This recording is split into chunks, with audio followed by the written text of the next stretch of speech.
Coordinateur national de la France Insoumise, les enquêteurs ont identifié 6 suspects dans la mort du jeune Quentin ce week-end.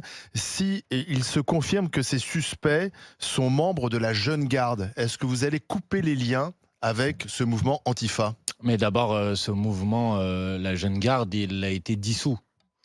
Donc je vois difficilement comment l'enquête pourrait aboutir sur l'idée que la Jeune Garde, en tant qu'organisation, a une. Alors il y a une confirmation attendue du Conseil d'État. Ensuite, il peut y avoir. Oui, mais le recours n'est pas suspensif, donc la dissolution, elle est effective. Donc pour vous, la Jeune Garde n'existe plus?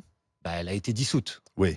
Donc, sauf si vous avez des preuves qui vous permettent de dire qu'il y a eu une reconstitution de l'illicite. Ils se retrouvent ensemble. Non, mais ça, je n'en sais rien. Vous n'êtes ni enquêteur, ni vous, ni moi. Beaucoup de témoins ont identifié des militants de la Jeune Garde à Lyon ce jour-là. Oui, mais faites attention, si vous voulez bien, aux témoins, parce que vous savez, par exemple, j'ai vu dans la presse ce matin que des témoins, comme vous dites, ont dénoncé une personne sur les réseaux sociaux, une jeune femme qui s'appelle Blandine, qui a 20 ans. Et ce matin, dans la presse, sa famille dit que Blandine, elle est au Brésil, en Erasmus. Et que depuis qu'il y a eu ces dénonciations sur les réseaux sociaux, elle est menacée, que sa famille est menacée, qu'elle est sous protection policière. Donc c'est la raison pour laquelle il faut être prudent. Il y a une enquête qui est en cours.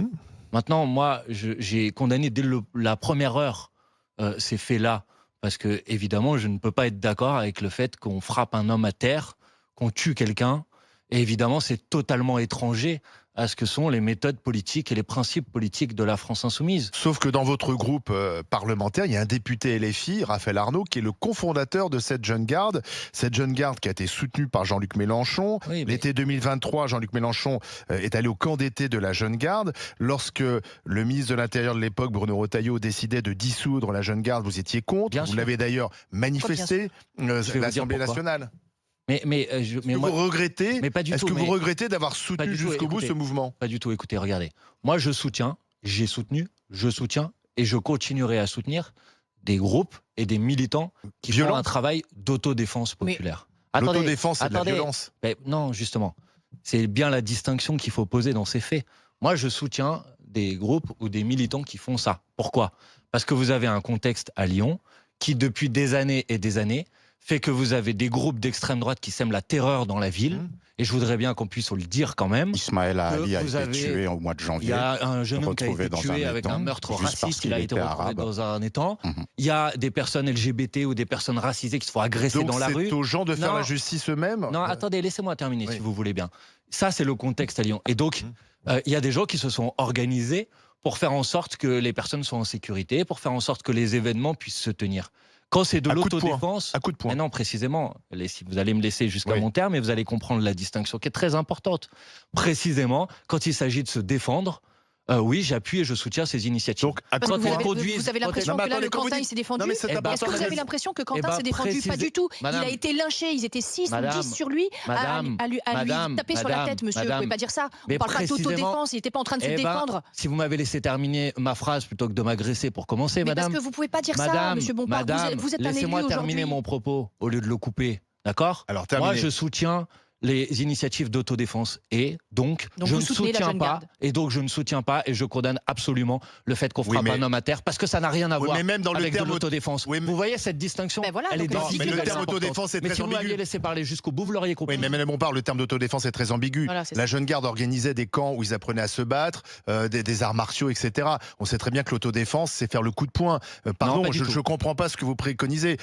Dans un État républicain, c'est la police qui assure l'ordre, c'est pas les gens qui eux-mêmes vont dans la rue se défendre ou s'autodéfendre. Depuis la nuit des temps, il y a des services d'ordre dans les organisations politiques. Oui. Vous êtes d'accord? Oui. Et ces services d'ordre, ils s'entraînent pour pouvoir faire face à une attaque. Ça ne veut pas dire que ce sont des gens violents. Les services d'ordre ne sont pas condamnés pour violence, comme l'a été Raphaël Arnaud, que vous avez ensuite investi. Condamné définitivement en décembre 2025. Investi alors qu'il a été condamné pour des violences. C'est bien, parce qu'on va faire la collection. Vous connaissez le motif de cette condamnation? Vous connaissez les contextes de cette condamnation? Vous connaissez les circonstances de cette condamnation? Non. Est-ce que vous connaissez? Est-ce que vous avez lu le procès verbal de cette condamnation, madame? Vous êtes avocate. Est-ce que vous l'avez lu? Je vais vous dire une chose. Vous savez, c'est comme un casier judiciaire. Peu importe. C'est la qualification qui est importante. Pas peu importe.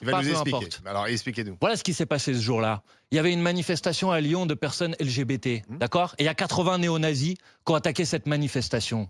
Voilà ce qui s'est passé ce jour-là. Et Raphaël Arnaud a arrêté une personne Ça s'est fait sous une caméra de vidéosurveillance. Il n'y a pas eu un coup qui a été porté. Et ce qu'on a reproché à Raphaël Arnaud dans cette condamnation, on lui a dit, ah, vous avez fait le travail de la police. Donc la justice, oui, j'aurais préféré que ce soit la police qui fasse son travail ce jour-là. Parce que quand on attaque à 80 néo-nazis une manifestation LGBT, oui, normalement c'est à la police de s'imposer et faire en sorte que les personnes... Non, je ne la conteste pas. Je vous dis quel a été le contenu de cette condamnation. C'est ça, dont les faits, c'est pas une contestation. La justice dit ça. Dit ces faits-là. Reconnaissez que... Donc ça n'a rien à voir avec cette violence. Ça n'a rien à voir avec des coups portés. D'accord, mais reconnaissez que cette violence n'a rien à faire en politique. Quand on attaque une personne, il faut savoir pourquoi on l'attaque. Il faut connaître le contexte. Il ne faut pas jeter des accusations comme ça, mensongères et infondées. Monsieur Bompard, on reste sur Raphaël Arnaud, qui est donc, je le rappelle, qui est fiché S. Vous cautionnez le fait qu'il ait dit par rapport à cette femme qui s'appelle Alice Cordier, on va lui mettre une balle dans la tête? Il n'a jamais dit ça. Parce qu'il y a des enregistrements qui justement Et madame, Monsieur Bompard, il n'a jamais dit ça et vous sortez des citations d'un contexte. Maintenant, vous avez dit... Il n'y a aucun contexte qui peut justifier, on va lui mettre une balle dans la tête. C'est comme Rima Hassan, excusez-moi Monsieur Bompard, qui dit, et qui a relayé sur les réseaux... Vous pouvez multiplier les mensonges et les fake news, mais ça n'en fera pas des vérités, madame. Et le fait que, puisque vous répétez ça comme si c'était infamant... Elle a relayé que Nemesis, il fallait qu'elle soit dissoute dans l'acide. Oui, c'est la même chose. Pas du tout, madame. Ah bon? Non, c'est vrai, à chaque fois, je ne fais que mentir. Là, en l'occurrence, à chaque fois, je ne me permettrai pas de dire ça, mais là, en l'occurrence, c'est ce que vous faites. Vous commencez par dire Raphaël Arnaud a été fiché S. Est-ce que vous savez que la fiche S est une mesure administrative? Et alors? Que ce n'est pas une mesure de condamnation judiciaire? Oui, bien sûr. Est-ce que vous savez qu'il y a sans doute dans vos rédactions, vous les journalistes, des personnes qui sont fichées S? Ça n'en fait pas des délinquants. Ah bah si vous avez les infos, il faut les donner. Il y a un certain nombre de journalistes qui sont fichés. Ça devrait être un critère d'inéligibilité, ça d'ailleurs, d'être fiché S. Ça devrait être un critère d'inéligibilité. N'importe quoi, madame. Ah si, mais je le suis désolée. principe de la fiche S, c'est une surveillance parce que c'est des gens qui ont accès à des données ou à des questions sensibles. Et il y a différents degrés d'ailleurs de fiche S. Et d'ailleurs, le principe de la fiche S, c'est que c'est une mesure administrative de renseignement et que précisément ça ne devrait pas se retrouver dans la presse et sur la place publique pour essayer de stigmatiser les opposants politiques. La question, Manuel Bompard. Donc vous voyez, il faut faire attention à ce qu'on fait. Oui, mais Manuel Bompard, attention à ce qu'on dit. Quand on est membre d'un parti qui aspire à prendre le pouvoir, peut-on sincèrement s'appuyer sur des mouvements aussi sulfureux que celui de la Jeune Garde? Sincèrement, et je le dis sans polémique. Je veux dire, Jean-Luc Mélenchon, il veut être président de la République. Est-ce que Jean-Luc Mélenchon peut être à l'Élysée en s'étant appuyé sur des personnes comme Raphaël Arnaud qui sont très contestables et des mouvements qui sont très violents? Et son assistant parlementaire. Il n'est pas contestable. Raphaël Arnaud a une doctrine, et sa doctrine, c'est celle de l'autodéfense. A toujours été celle de l'autodéfense. Et d'ailleurs, la Jeune Garde a été fondée. Donc, si vous êtes au pouvoir, l'autodéfense sera généralisée? Non, on pourra tous aller faire le coup de poing quand on n'est pas d'accord? Non, précisément, monsieur. Parce que si je